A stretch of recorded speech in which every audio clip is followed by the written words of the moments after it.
जय माता दी। आप लोग का हमारे चैनल में स्वागत है। अगर आप लोगों को माता जी का यह वीडियो यानी कि तीसरा अध्याय पसंद आ रहा हो तो चैनल को सब्सक्राइब करें और वीडियो को लाइक करें, ज़्यादा से ज़्यादा शेयर करें और कमेंट बॉक्स में जय माता दी लिखना ना भूलें। तो चलिए वीडियो शुरू करते हैं। तीसरा अध्याय, सेनापति सहित महिषासुर का वध। महर्षि मेघा ने कहा, महिषासुर की सेना नष्ट होती देखकर उस सेना का सेनापति चिचूर क्रोध में भर देवी के साथ युद्ध करने के लिए आगे बढ़ा। वह देवी पर इस प्रकार बाणों की वर्षा करने लगा मानो सुमेर पर्वत पानी की धार बरसा रहा हो। इस प्रकार जब देवी ने अपने बाणों से उसके बाणों को काट डाला तथा उसके घोड़ों और सारथियों को भी मार डाला, साथ ही उसके धनुष और उसकी अत्यंत ऊंची ध्वजा को भी काट गिराया। उसका धनुष कट जाने के पश्चात उसके शरीर के अंगों को भी अपने बाणों से बींध दिया। धनुष, घोड़ों और सारथी के नष्ट हो जाने पर वह असुर ढाल और तलवार लेकर देवी की तरफ आया। उसने अपने तीक्ष्ण धार वाली तलवार से देवी के सिंह के मस्तक पर प्रहार किया और बड़े वेग से देवी की बाईं भुजा पर वार किया, किंतु देवी की बाईं भुजा को छूते ही उस दैत्य की तलवार टूटकर दो टुकड़ों में हो गई। इससे दैत्य ने क्रोध में भरकर शूल हाथ में लिया और उसे भद्रकाली देवी की ऊपर फेंका।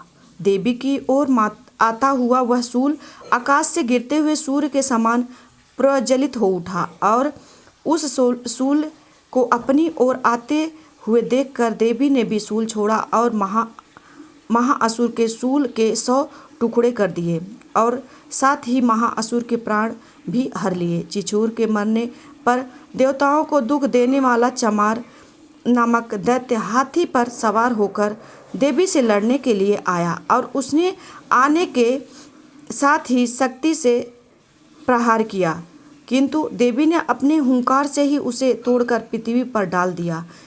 शक्ति को टूटा हुआ देखकर दैत्य ने क्रोध से लाल आंखें करके शूल को चलाया, किंतु देवी ने उसको भी काट दिया। इतने में देवी का सिंह उछलकर हाथी की मस्तक पर सवार हो गया और दैत्य के साथ बहुत ही तीव्र युद्ध करने लगा।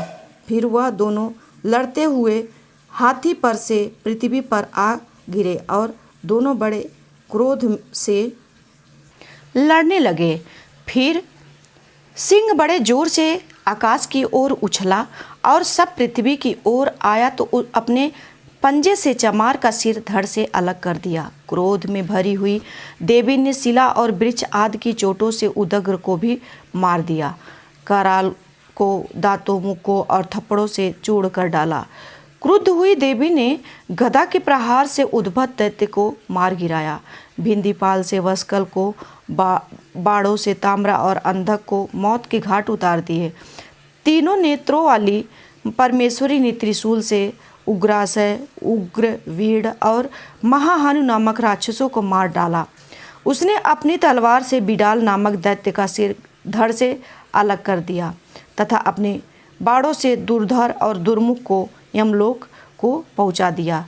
इस प्रकार जब महिषासुर ने देखा कि देवी ने मेरी सेना को नष्ट कर दिया है तो वह भैंसे का रूप धारण कर देवी के गढ़ों को दुख देना आरंभ किया।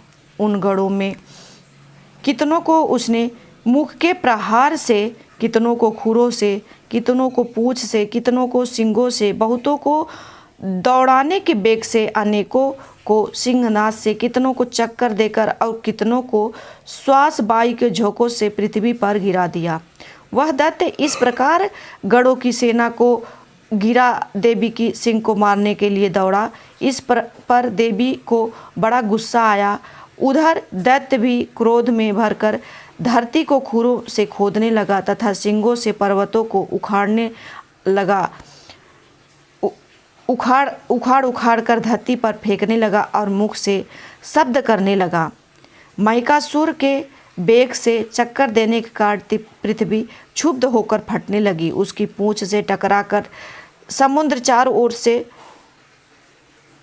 समुद्र चारों ओर फैलने लगा। हिलते हुए सिंगों के आघात से मेघ खंड खंड हो गए और श्वास से आकाश में उड़ते हुए पर्वत फटने लगे। इस तरह क्रोध में भरे हुए राक्षस को देख चंडिका को भी क्रोध आ गया और वह उसके मारने के लिए क्रोध में भर गई। देवी ने पास फेंक कर दैत्य को बांध लिया और उसने बच जाने पर दैत्य का रूप त्याग दिया और सिंह के रूप बना लिया। ज्यों ही देवी उसका सिर काटने को तैयार हुई कि उसने पुरुष का रूप बना लिया, जो कि हाथ में तलवार लिए हुए था। देवी में तुरंत ही अपने बाड़ों के साथ उस पुरुष को उसकी तलवार ढाल सहित बेंध डाला। इसके पश्चात वह हाथी के रूप में दिखाई देने लगा और अपनी लंबी सूंड से देवी के सिंह को खींचने लगा और गरजने लगा।